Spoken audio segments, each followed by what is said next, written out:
This is Lake Peigneur in the United States.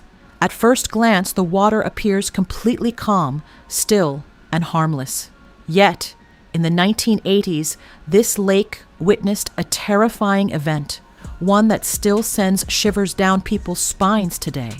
Suddenly, the water in the middle of the lake began to swirl unnaturally, and within moments, a massive whirlpool formed. The suction was so powerful that everything nearby was dragged into the vortex one by one. Even the beautiful botanical garden situated on the lake's edge was submerged underwater in an instant. In just a few hours, the lake's depth surged from a mere 10 feet to over 200 feet. Even the water in the connected canal began flowing in reverse, as if all the laws of nature had suddenly collapsed. A place that had once been a peaceful haven for fishermen transformed in a heartbeat into a gaping abyss. So, the question remains, why did this happen? Was it a natural phenomenon, or was a catastrophic human error to blame? In today's video, I will attempt to unravel this mystery, so please watch the entire video. And to our new viewers, be sure to hit the subscribe button and select all from the bell icon options. Early in the morning on November 20th, 1980, a large drilling rig was set up in the middle of Lake Peigneur by the Texaco Oil Company in search of oil. Beneath the lake lay a massive salt dome, and scientists believed there was a high probability of finding oil around such formations.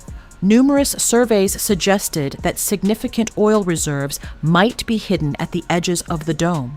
Consequently, a team of experienced workers arrived fully prepared to begin drilling. Everything proceeded normally until around 6 a.m. when a problem arose.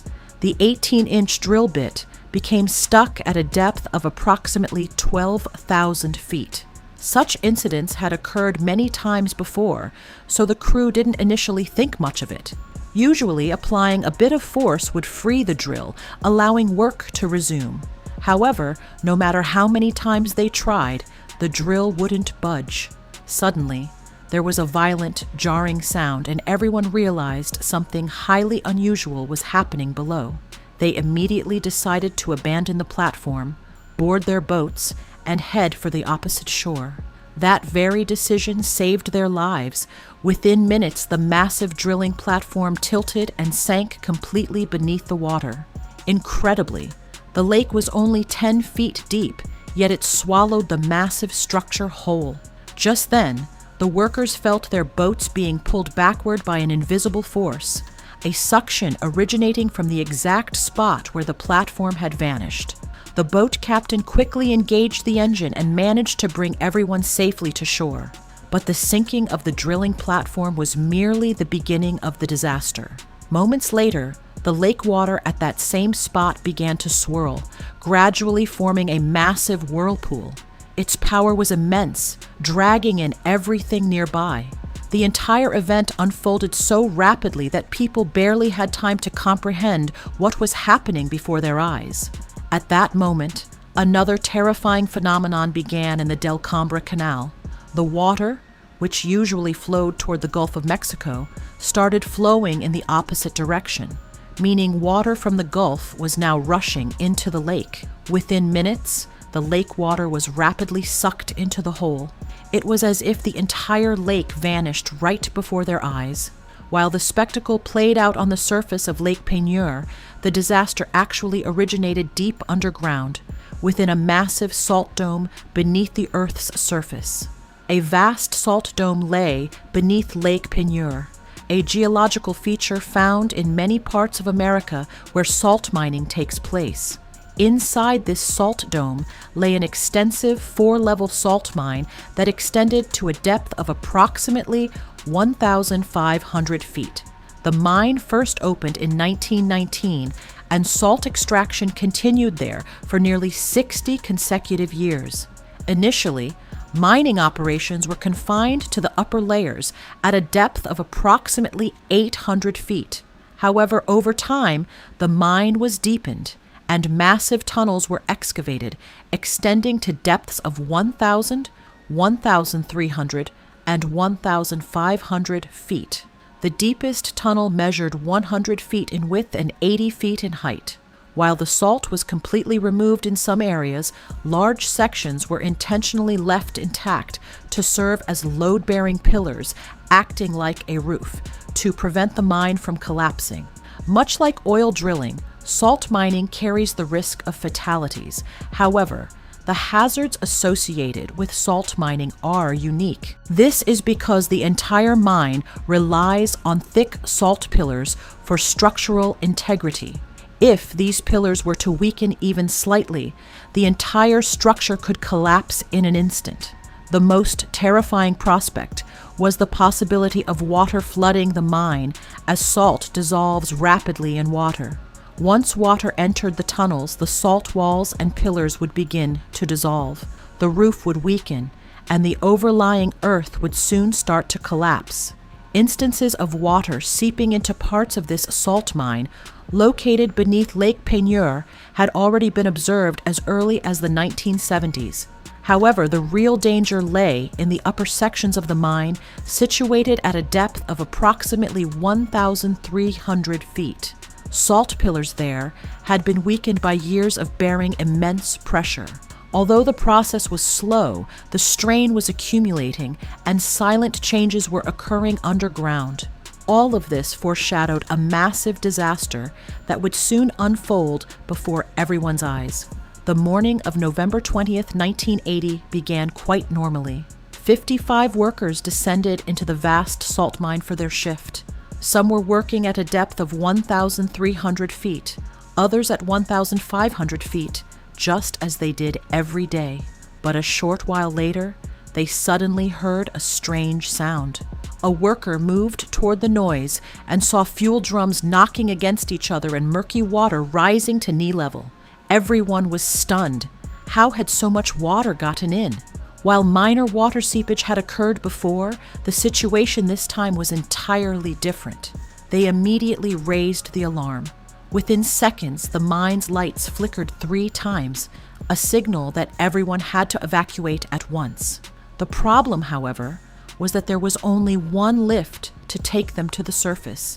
It was slow and could carry only 8 people at a time. Yet no one succumbed to panic. Everyone calmly waited for their turn. As one group ascended, the others waited below. Meanwhile, some workers risked their lives to check other parts of the mine, ensuring no one was left behind. It was a harrowing race against time and the rising water. However, both luck and training were on their side that day. After about an hour of chaos, all 55 workers managed to escape safely. Yet, they could hardly believe what they saw upon emerging.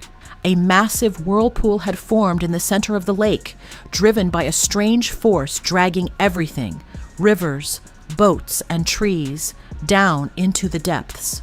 No one could fathom how such a massive disaster had unfolded so rapidly. The cause, however, was soon revealed through a geological survey. The oil drilling site was situated directly above a salt mine.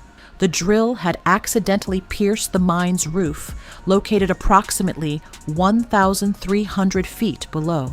As the roof gave way, lake water rushed into the mine with tremendous force. The influx of water caused the salt to dissolve, leading to the collapse of the mine's roof and supporting pillars. Within a very short time, the mine completely caved in, dragging the entire lake, along with the land beneath it, into the void. In just 3 hours, 13 billion liters of lake water poured into the mine. A geyser-like eruption even burst forth in the center of the lake, shooting water and debris 400 feet into the air. Meanwhile, salt water from the Gulf of Mexico began flowing toward the massive, newly formed crater.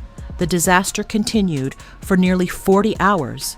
Eventually, the water levels equalized and the lake refilled.